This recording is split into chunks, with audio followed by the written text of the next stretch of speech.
खरं तर सत्यजित दादांचे खूप खूप मनापासून आभार की खूप मोठा कार्यक्रम केला। मगाची ती जी सलामी चालली होती ती सलामी पाहून अगदी मला रडायला आलं होतं की माझी आई पाहिजे होती, माझ्या आईने हे पाहायला पाहिजे होतं। आईची खूप आठवण येते, कारण आईने दिलेले हे संस्कार आहे, आईने सांगितलेलं हे धडे आहेत।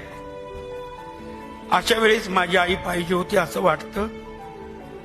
आणि आज तुम्ही सर्व माझ्या आईच्या स्वरूपातच माझ्या समोर बसलेले आहात। तुम्हीच माझी आई आहात, तुम्हीच माझे वडील आहात। हे संगमनेर माझा आई वडील आहे, हे मरेपर्यंत माझ्या मनात राहील।